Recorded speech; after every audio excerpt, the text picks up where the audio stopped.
പേര് പറഞ്ഞു കൊടുക്കുക എന്നുള്ള കേട്ടോ. ശരിക്കും നല്ലൊരു പണിയാണത്. കാരണം ഈ ഫാബ്രിക്കിനൊക്കെ പേര് എന്താ നിങ്ങൾക്കറിയാം. ഓരോ മാസവും അല്ലെങ്കിൽ ഓരോ വീക്കിൽ തന്നെ നമുക്ക് കളേഴ്സ് ഇങ്ങനെ മാറിക്കൊണ്ടിരിക്കും. നമ്മളെ സ്റ്റോക്ക് ഒരു പ്രാവശ്യം നമ്മൾ ചെയ്ത് കഴിഞ്ഞാൽ പിന്നെ അത് ചെന്നിട്ട് നമുക്ക് സെയിം കളർ കിട്ടാൻ വളരെ പ്രയാസമാണ്. അതുകൊണ്ട് തന്നെ കഴിഞ്ഞ മാസം ഞങ്ങൾ ഇട്ട റീലിലുള്ള സെയിം കോംബോ സെറ്റ് ചോദിച്ചു കഴിഞ്ഞാൽ നമുക്ക് ചിലപ്പോൾ സെയിം ഷെയ്ഡിൽ തരാൻ കഴിയില്ല. അപ്പം ഇപ്പം നിലവിൽ ഇന്ന് അവൈലബിൾ ആയിട്ടുള്ള ഇംഗ്ലീഷ് ഷെയ്ഡ്സിലുള്ള കളേഴ്സ് ഇതൊക്കെയാണ്. ഇത് ചിലപ്പോൾ അടുത്ത മാസം ആകുമ്പോഴേക്കും ഇത് ഫുള്ള് നമ്മൾ തീർന്നിട്ട് ഇതിന്റെ പുതിയ ഷെയ്ഡ്സ് വരുമ്പോൾ ചെറിയ ചെറിയ മാറ്റങ്ങൾ വരും.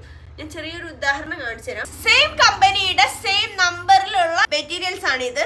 നമ്മൾ ആദ്യം വാങ്ങിച്ചിരുന്നായിരുന്നു, അതിനുശേഷം അത് തീർന്നപ്പോൾ നമ്മൾ പിന്നെ വാങ്ങിച്ചാണ്. അപ്പോൾ ഈ മെറ്റീരിയലിൽ സെയിം നമ്പറാണ്. പക്ഷെ ഇങ്ങനെ നോക്കുമ്പോൾ പെട്ടെന്ന് നോക്കുമ്പോൾ കളർ ഡിഫറൻസ് ഉണ്ടാവില്ല. പക്ഷെ കണ്ടോ, അടുത്തുനിന്ന് നോക്കുമ്പോൾ ഇതിന്റെ കളർ വേരിയേഷൻ ഉണ്ട്. കണ്ടോ, ഇതിന്റെ ഈ തുഞ്ചത്ത് വരുന്നത് ഇതിന്റെ ഒരു ഷൈനിങ് പോർഷനിലുള്ള കളർ മാറ്റിയിട്ടുണ്ട്. അപ്പോൾ ഇതേപോലെയാണ് വരുന്നത്. അപ്പോൾ ചെറിയ ചെറിയ കളേഴ്സിന്റെ ഒക്കെ മാറ്റം വരുന്നതുകൊണ്ട് തന്നെ നിങ്ങൾ വിചാരിച്ചത് ഇന്ന് തന്നെ ഓർഡർ ചെയ്യുക, എന്നാലേ മെറ്റീരിയൽസ് ഉണ്ടാവുള്ളൂ. 2-3 മാസം കഴിഞ്ഞിട്ട് നിങ്ങൾ വാങ്ങാന്ന് വെച്ചാൽ സാധനം അപ്പോൾ കളറൊക്കെ ചേഞ്ച് ആയിരിക്കും. അപ്പോൾ നമ്മൾ പെട്ടെന്ന് തന്നെ ചെയ്യുക. ഇപ്പൊ ഇന്ന് സ്റ്റോക്ക് ഇതൊക്കെയാണ്.